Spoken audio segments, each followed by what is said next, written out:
Hello, good evening.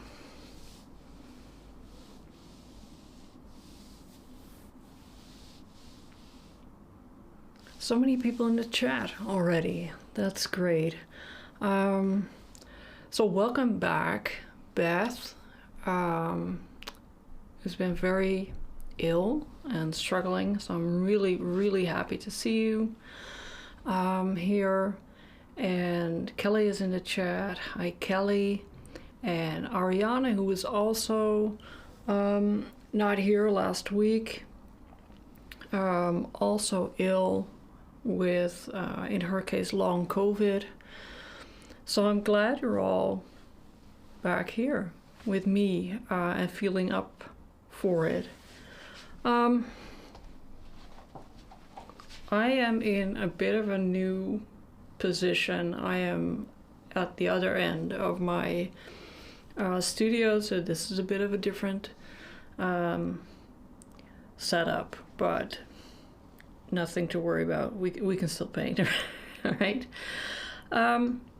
Let's quickly go over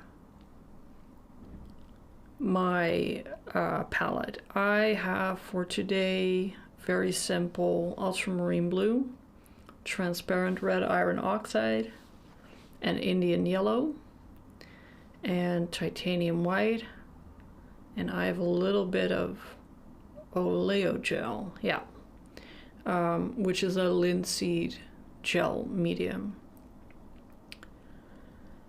So limited, I think it's gonna be fine for this portrait. I'm just gonna rearrange my tabs a little bit.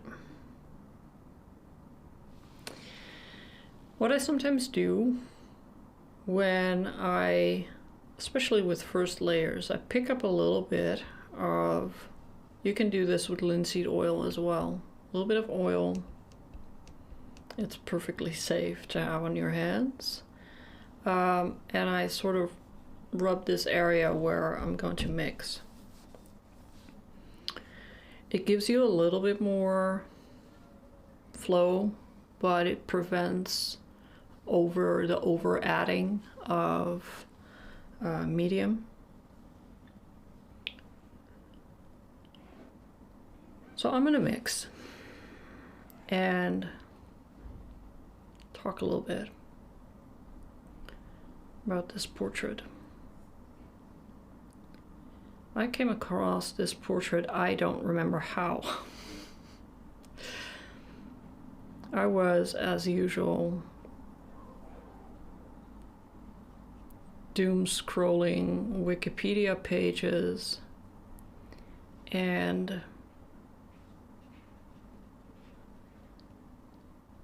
ended up with some female American painters. I think I mentioned it maybe 2 weeks ago when we did Mary Cassatt, or when I botched the study of her painting. And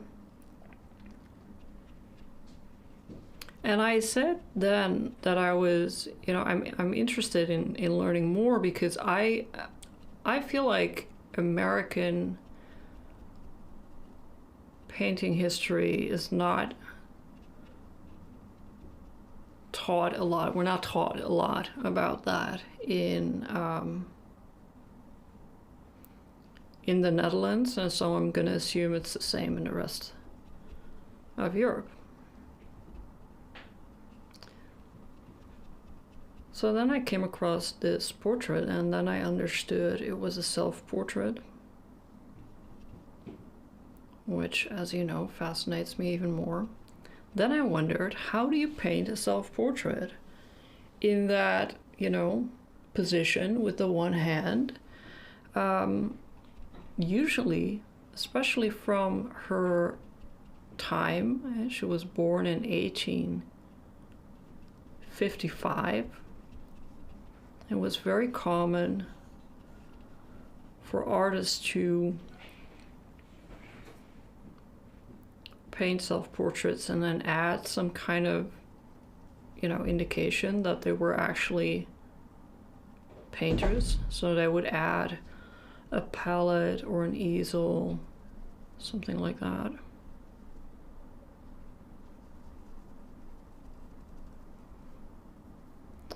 But here you have this big black outfit, and you have this woman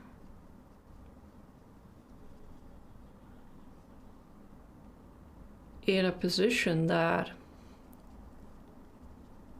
head tilted a little bit, and now we say it's it's strong, or it's confident. But I think anyone who is a woman has been in a situation where if you have a stern or serious expression on your face, there are people who accuse you of being arrogant. So I found it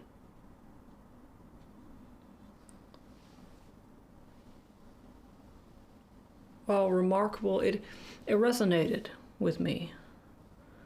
I thought, it takes some courage, I can imagine, to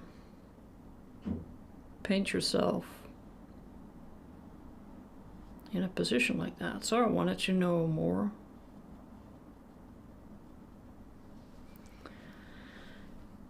About her. Ariana agrees with me. It is infuriating, and I don't always want to, in these live streams I'm just talking and talking and talking, and sometimes I can hear myself talk a lot, maybe about myself, so I don't want to always be like, oh yes, and me, but I've had those remarks so often, and part of it has to do with the fact that I just wasn't born with a bit of a smile on my face. But it always surprised me how some people get angry when you don't smile on command, or oof, it's very difficult for them.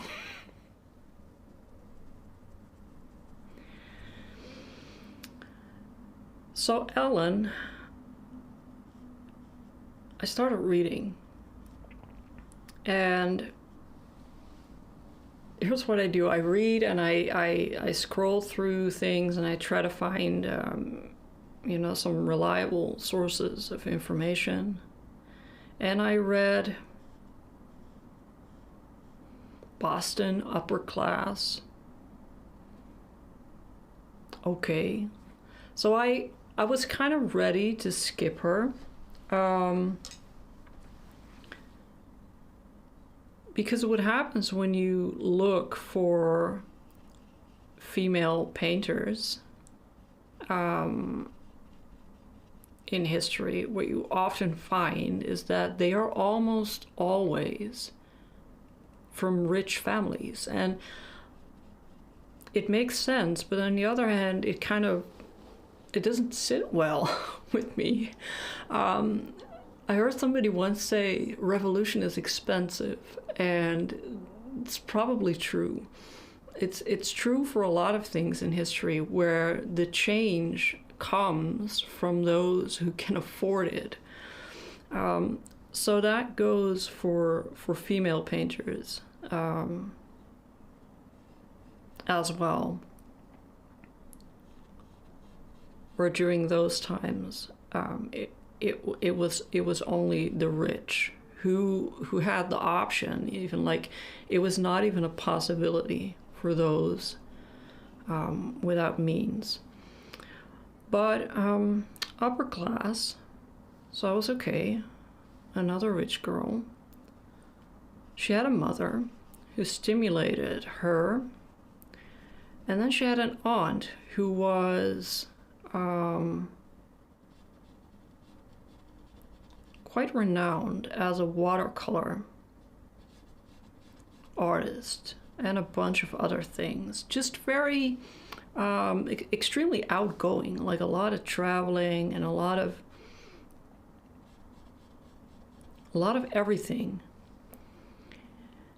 And then the list went on and on about all these women in her family, and one of them was Harriet Beecher. Now, I don't know a lot about America. I don't know a lot about American history. In my childhood, American history was very much ignored in school. So the only information that we got was from movies and from books. Yeah, so we're talking movies like Dances with Wolves, or books and TV series also, like North and South, stuff like that. But all very specific and all very, well, it's a movie and it's a TV show, so there's more drama in it than if you were to follow a history class, I suppose. But Beecher was the author of Uncle Tom's Cabin. And in high school, I was a bit of well, I wouldn't say I was rioting, but my assumption was always to disagree with everyone. And we had to read books for English, which is a mandatory course in Dutch high schools. And we had to read books by English authors. And in Dutch schools, it's different now. It's different. But back then, so we're talking the year 2000, 2001, right? Not like 40 years ago. But back then, you could apparently only read books from British authors. So the only English literature that was acknowledged in Dutch schools was that of British authors. Now, I argued for two books. One was Samuel Beckett, and I argued hard because there is a bit of an issue, of course, with excluding Irish writers from English literature. And I argued for Uncle Tom's Cabin. Both were denied, by the way. I would like to express my ongoing frustration about that. So let me just catch up on the chat. Hi, Linda. Welcome. Hi, Renata. Welcome, welcome.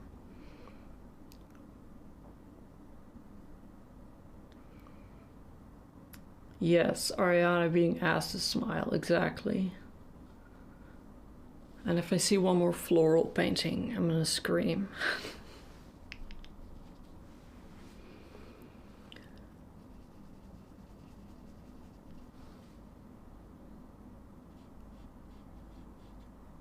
So a little bit on color.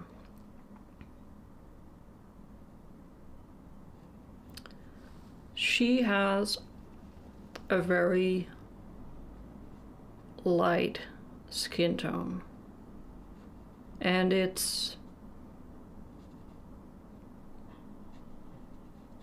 made even lighter by the whole dark frame that she wrapped herself in.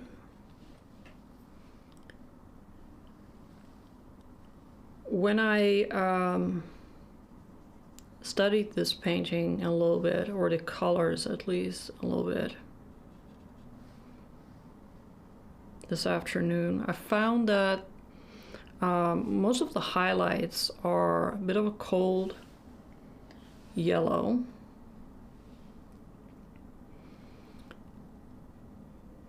But what is most interesting for me in this painting is that shadow on the right side of the painting, so this here.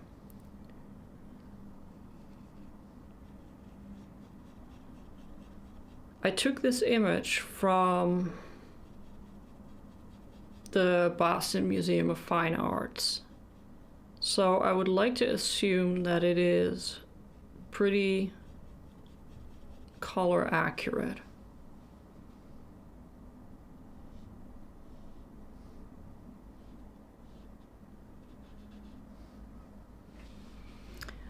Good evening, Elizabeth. Thank you for joining.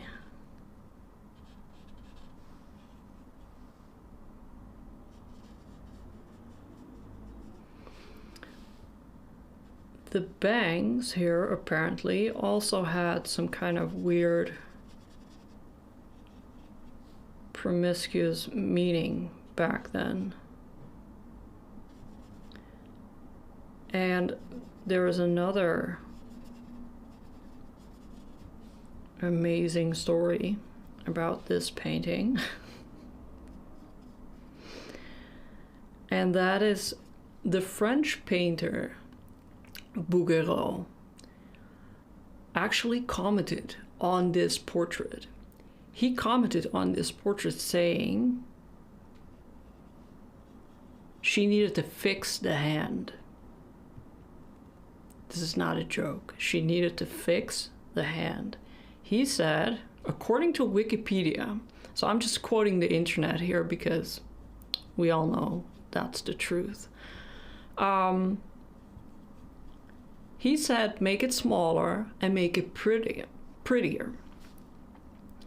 Now, if you've probably seen some of his work, right? The angelic skin tones, the angelic everything, and the hands always, can I show my hand? Always in this, always the middle fingers together. I could probably show it better here. The middle fingers, 2 fingers together, always in this weird pointy position. Always the fingers always pointy.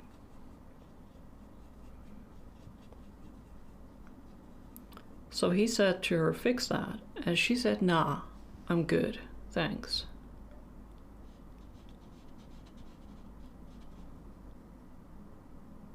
What I wouldn't give to be there during that conversation.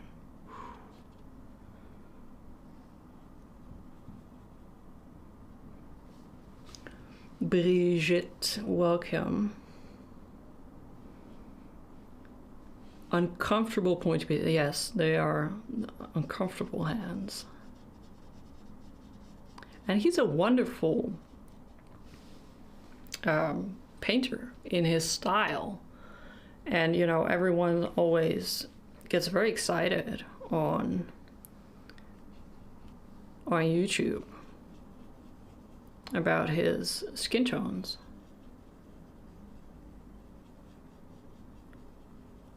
But I can also imagine that there was an attitude back then, and especially from men towards women, that they would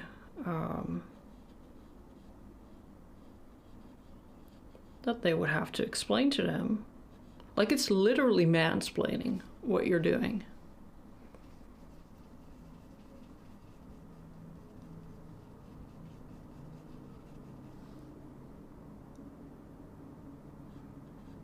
See if we can define something of an eyelid.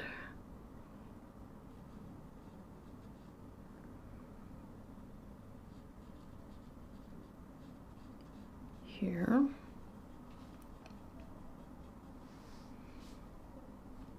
I was just admiring it. Yes, yes, it is.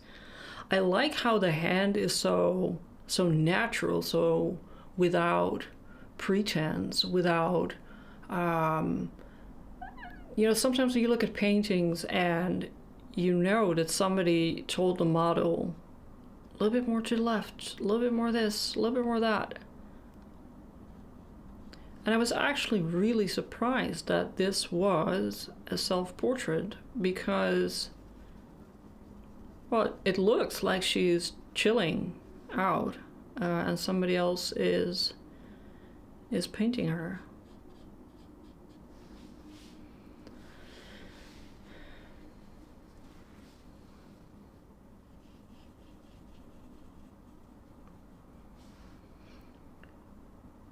So Ellen was never married. Actually, some of her aunts were also they never got married, never had kids. She had a life partner who was also a painter. And there were two women living together in what apparently they had a term for that called a Boston marriage, where two unwed women live together, financially independent of a man. Called it a Boston marriage. I wonder if they had a similar thing in like Philadelphia or something and then called it a Philadelphia marriage, but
so how is everyone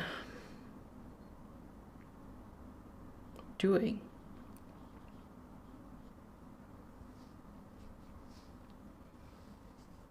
In art or personally?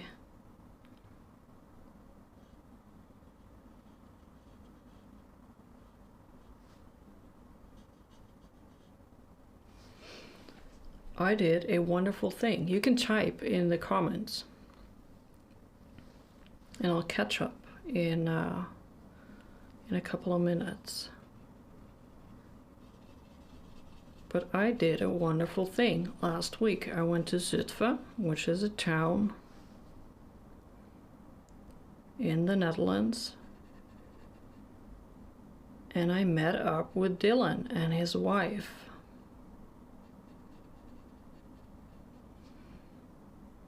Now, I don't usually function very well with unexpected things that are not planned way ahead.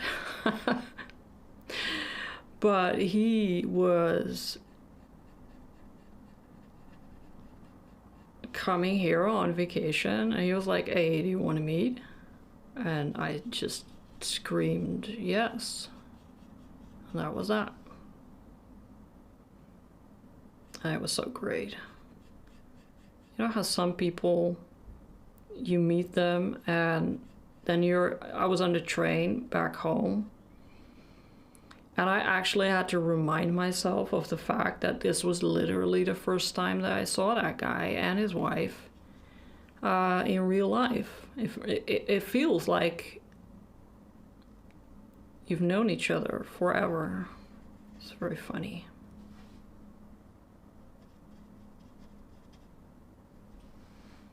All right, I'm gonna put a line in for the mouth.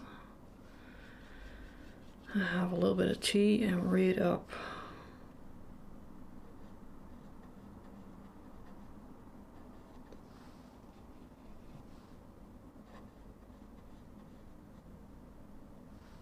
It's a little bit too dark.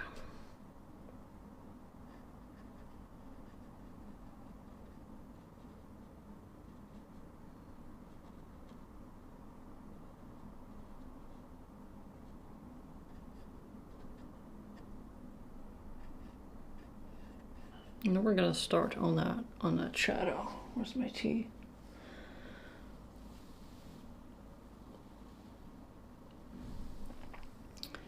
Ariana is working on a series of portraits of long COVID patients. That is such a good project. We're gonna have coffee soon, please. Now you can tell me more. Hi Ramona, that would have been a lovely day. Yes, it was. That is so cool. I was gonna ask about you. So yes, Brigitte, that was Dylan Sarah. And his wife, Kira. Renata just got back from, yes, you came back from Romania. Wonderful. I saw your picture on Facebook. You're so cute. Kelly says, that's so good for you. Yeah, it was so cool. It was really nice.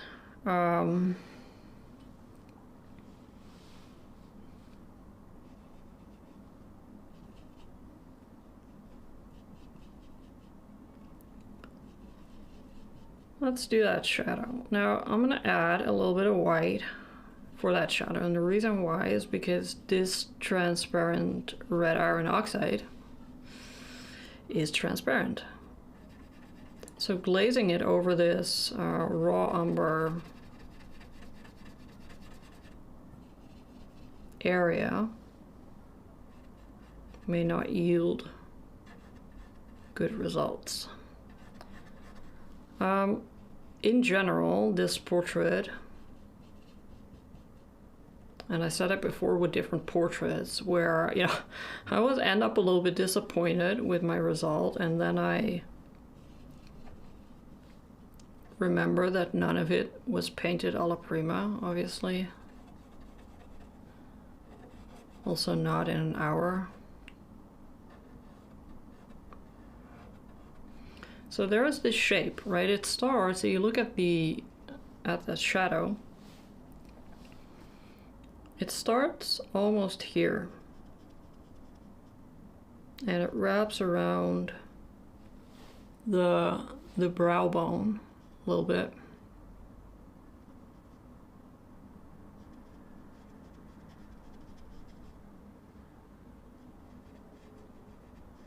And then there is this area around the cheekbone that we can highlight a little bit more in a bit. And then it goes down, down, down, and it wraps around the jaw.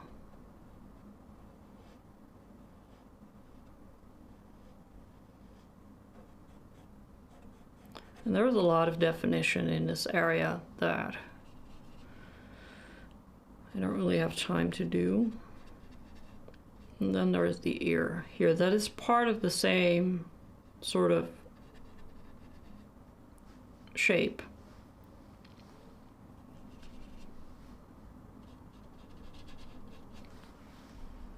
I want to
need to fix that eye in a little bit.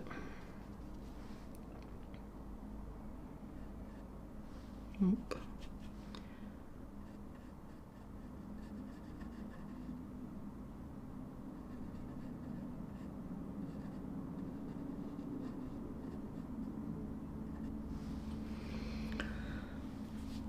Let's see. Yes, Dylan is a great guy, Ariana. Have to do a sketchy course. Yeah, you should. I haven't done it myself, but I heard people say it's really good. Linda says, I love your new setup. Thank you, thank you. Where can we see you, the reference palette, and the painting? Do you mean what we're doing, like, now? Because the palette is ultramarine blue, transparent red iron oxide, Indian yellow, and titanium white. The reference, there is a link to my live stream page on my website in the description, and you can get the reference and a link to the reference as well from there.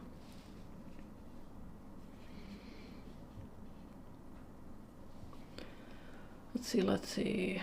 I booked to go to London beginning of July. We'll be visiting Jenny. So, ooh. Oh, that is so cool. I have such a crush on Jenny Seville. Get Out. Oh, that is really cool. I went to Anselm Kiefer this week in Amsterdam, and I was literally walking around there telling people on the train, like, I'm going to Kiefer. And they were like, okay, cool, I guess. Oh, but Seville is so cool.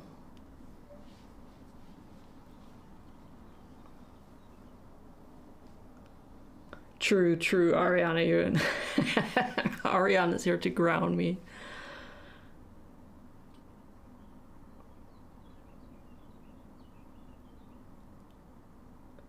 Oh, you said, I love the new setup where we can see you and the reference to the palette. Yes. Cool. Oh, you studied Kiefer at Ars. That is cool. That is cool.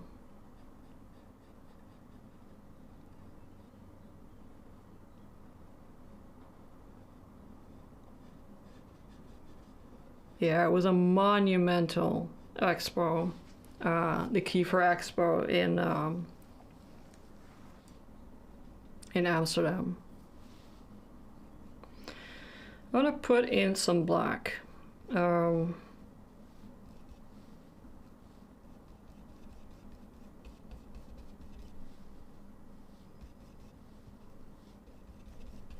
black meaning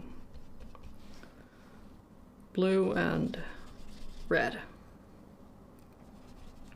So just gonna block that in, try and block that in a little bit quickly.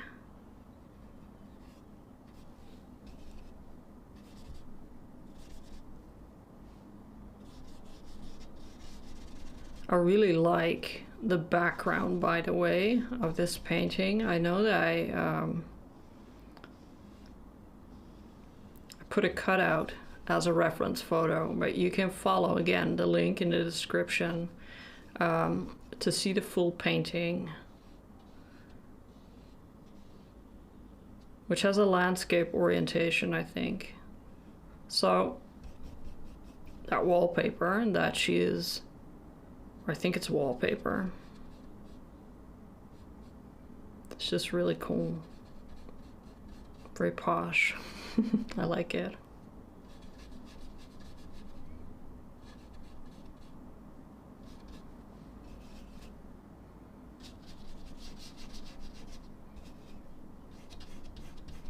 So you can see, right, if you put a little bit of gel medium into your paint, it really helps with the first layers. And this gel medium, and also I believe the solvent-free gel by Gamblin, it's really fine to put that in the first layers. It's really no problem at all. This stuff is actually linseed oil with fumed silica. So the drying time, it doesn't increase the drying time, so it really doesn't break a whole lot of fat over lean issues. I mean, ideally you would use it in every layer from that moment on, but should you forget, I don't think it's going to be a problem.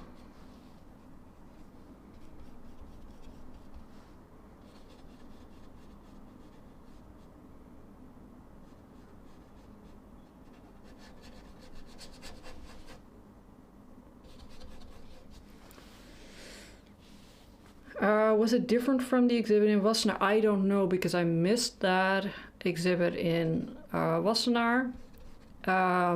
What I can tell you about Amsterdam is that they combined the two museums at the Museumplein. Museumplein, is that even a thing? Museumplein. So the Van Gogh Museum and het Stedelijk Museum.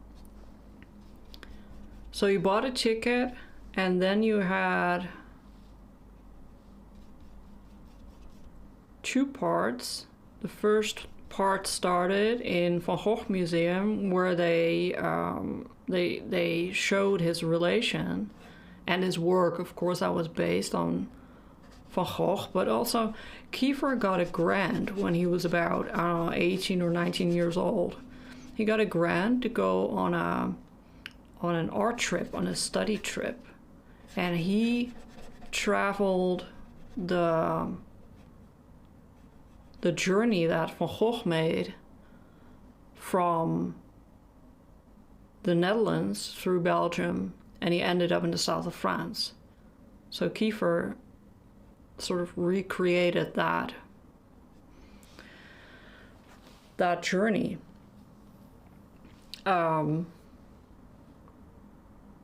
And made sketches along the way. So the sketches were visible combined with the work of Van Gogh, and then just, you know, these gigantic installations that were there. The one that he made based on the Starry Night from Van Gogh. And then in Stedelijk Museum, they had his works that he did later, a little bit later on.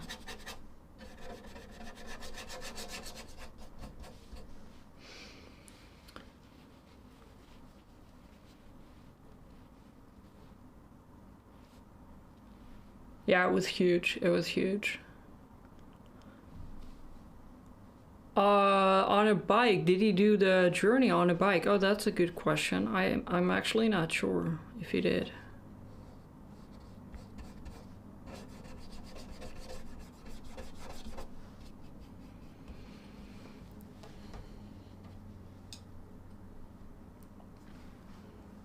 I want to try and do a little bit of blue in the background here.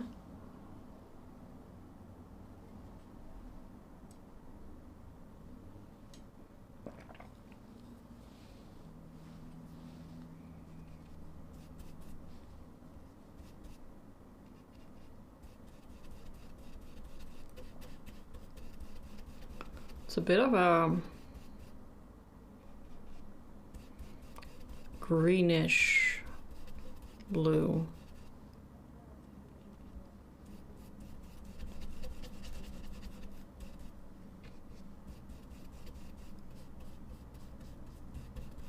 Maybe something like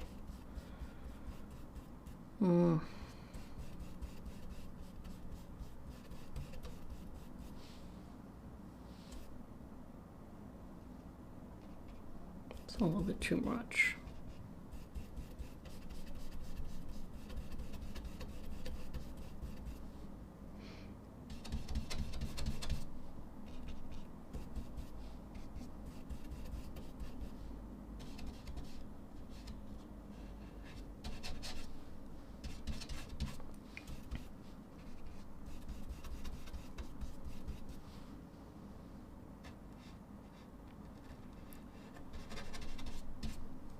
I was thinking the other day that we did so many pigment videos.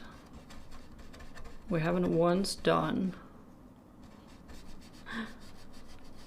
a video on poor ultramarine blue, who's always there, and we always need him to tone down all those warm, earthy colors that I so rave about. We should do a video on him soon.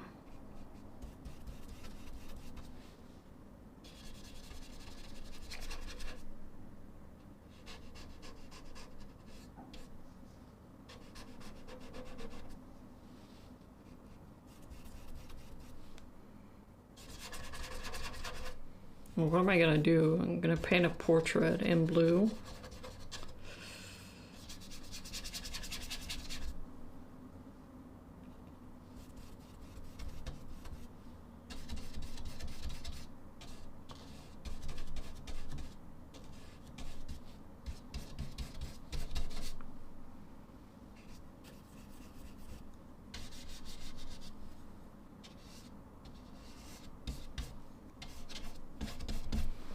Cool, that kind of sets the mood. Let's work a little bit more on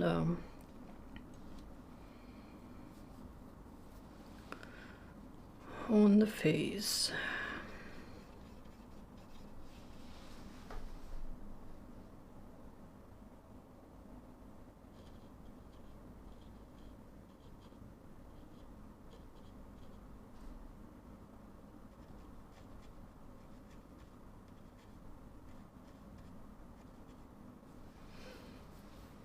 Yeah, that's better.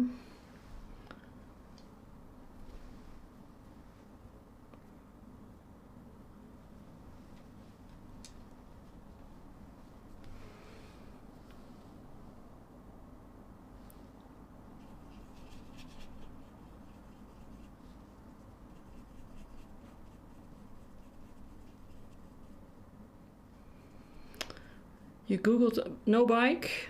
That is disappointing. But maybe also very German.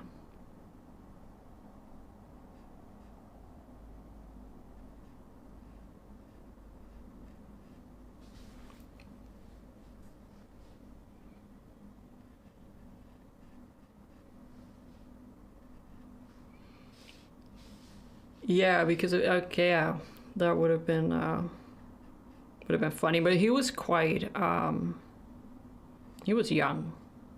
He was very young when he did that. Like I said, I think he was 18 and it was a prize, and I can't remember the name of the prize.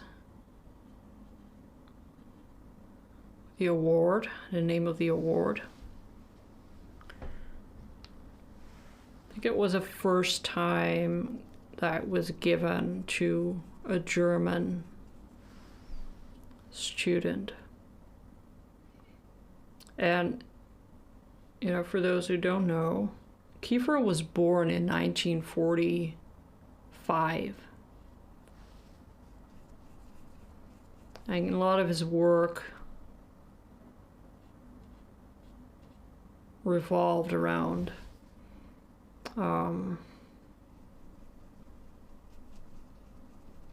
Germany after the Second World War.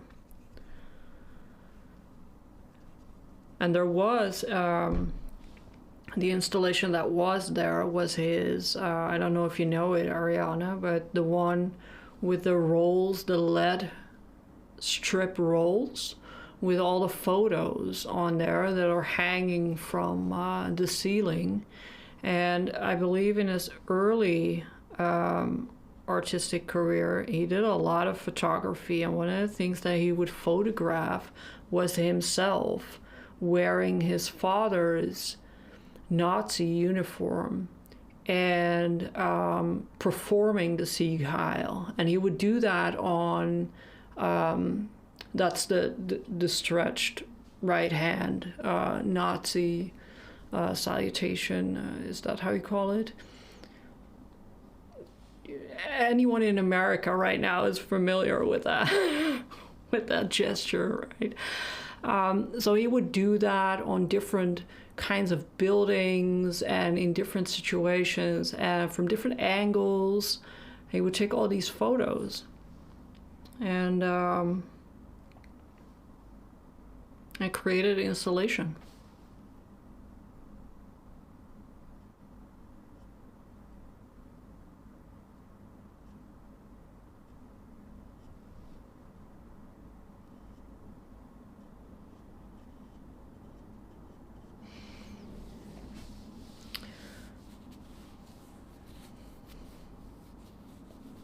Yes, unfortunately. Yeah, sorry. I didn't mean to rub it in.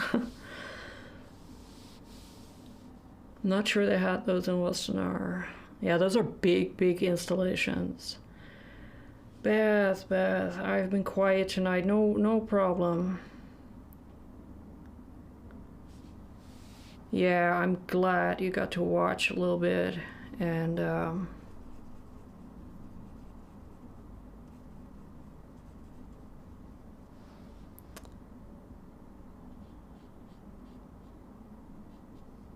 let's see, what can we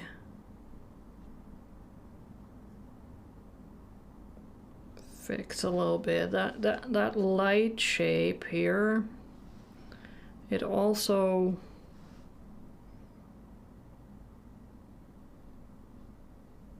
sort of defines the nose here. Maybe we can make that a little bit sharper.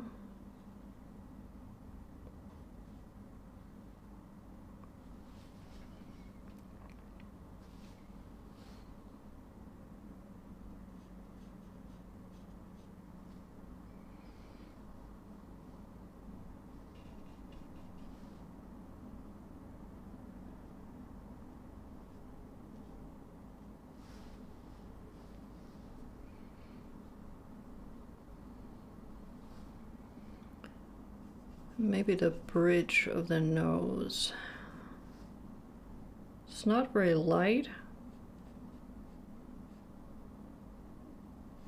does have a very distinct shape.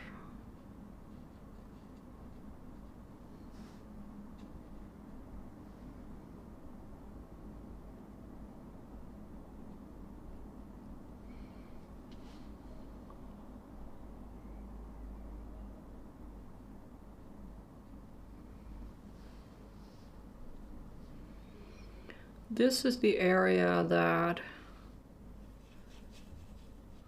I always struggle with a little bit, which is the, what is this?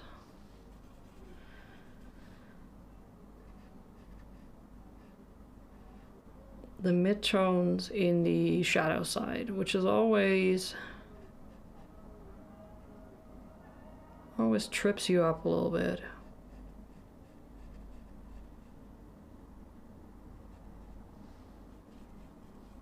Are you dark? Are you light? Are you warm? Are you cold?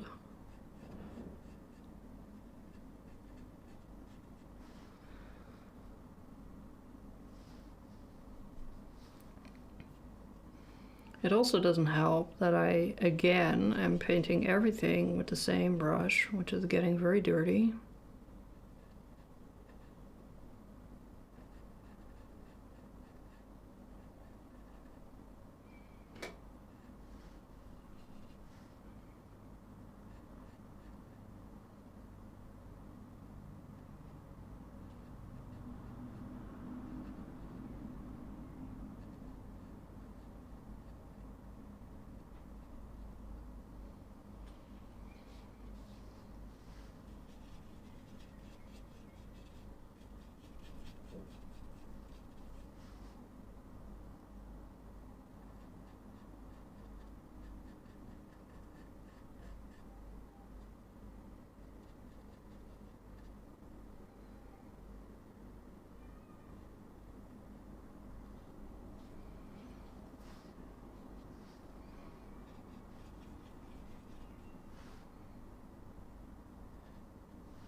All right, let's put it in a little bit of that ear, and then we can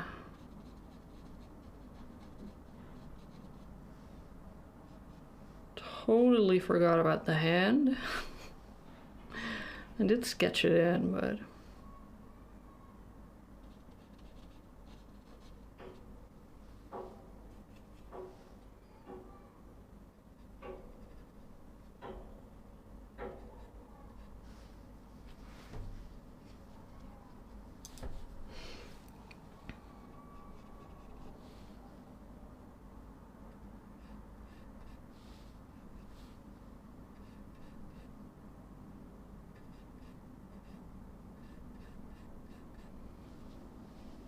put in a little bit.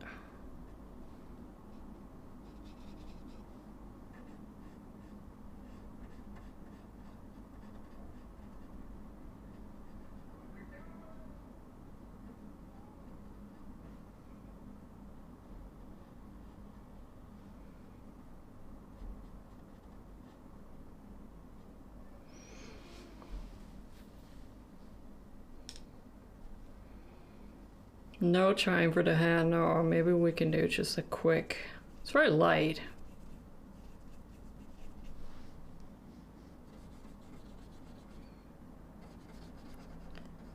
The interesting part with the hand, if you look at the shadow side, so this, it's the same red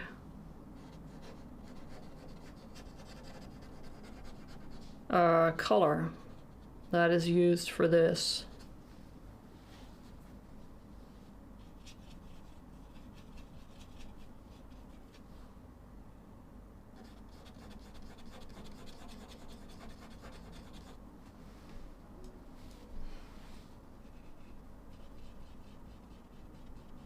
It's an interesting thing to think about.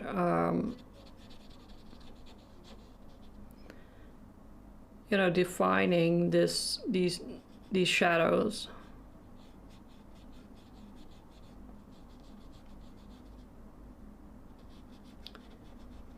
With a color like this, you know, it reminds me a little bit of Impressionism, maybe, where the whole don't do black comes or is a little bit taken from that style, where you know, people were like, I don't think shadows are black, guys, so maybe we should make them an actual color. And I think that's where it comes from.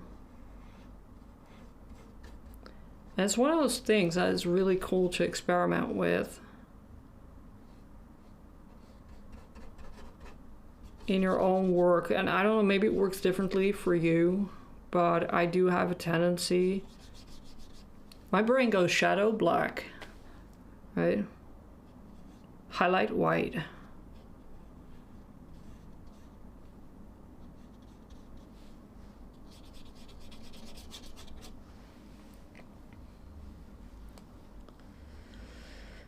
Cool. Let's keep it like this. How's the light? Is the light okay? Kind of, sort of.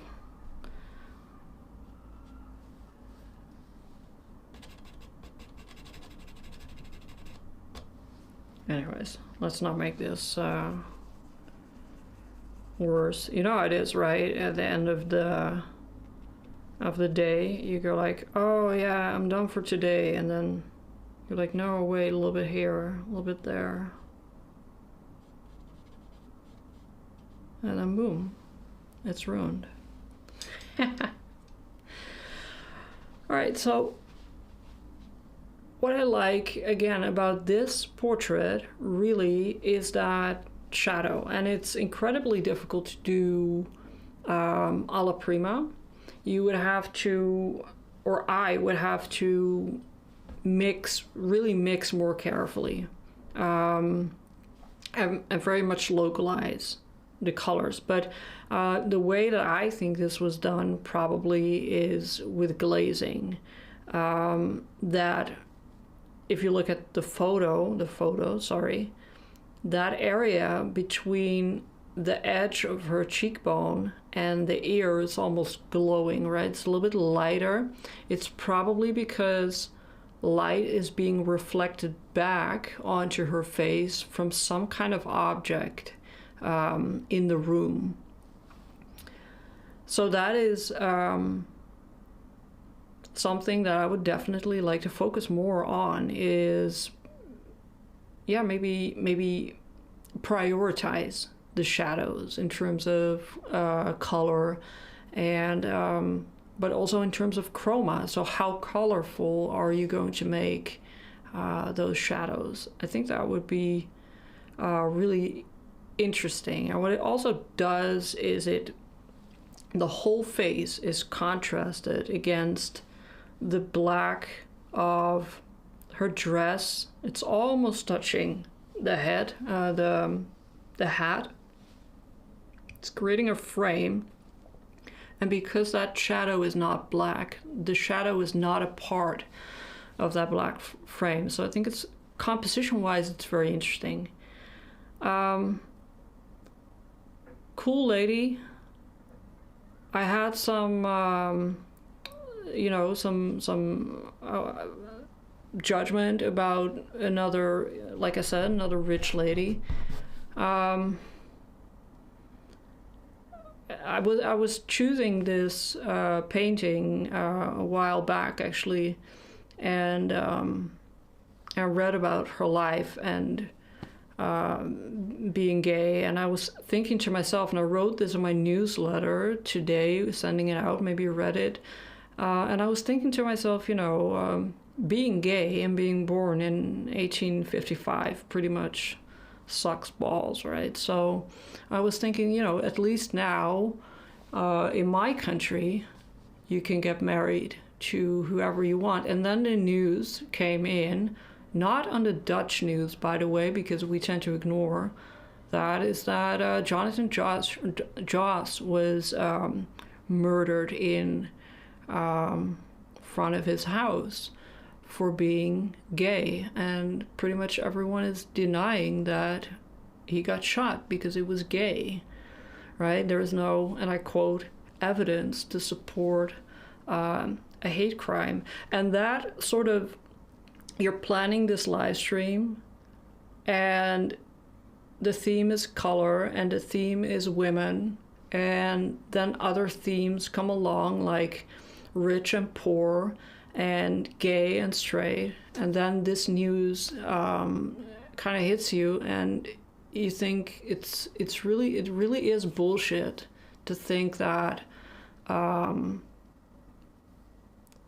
it's any more safe right now to be openly gay than it was in 1875 or 1885.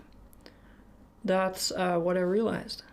So I just wanted to shout that out on the internet, because the news is not doing it, so we kind of need to do it, I guess.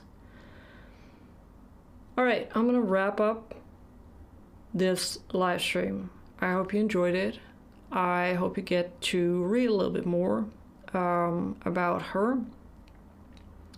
If you are watching the replay and you made it all the way here, you can leave a comment. If you have any questions, you can leave a comment. Next week, maybe we'll do ultramarine blue. Look how sad he is. Look.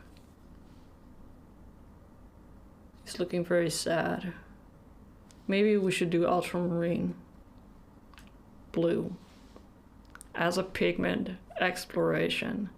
That's gonna be interesting. Let's try and do that.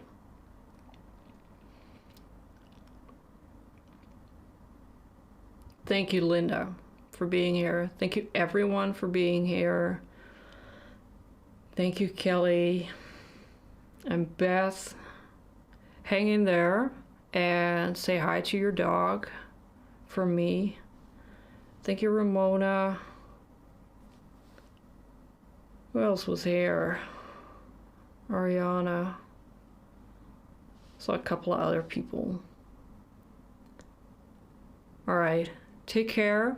Make art, not war. And Stinky says woof. We love you, Stinky. I will see you hopefully next week, and maybe on social media. And I wish you a wonderful art-filled week. All right. See you then. Bye-bye.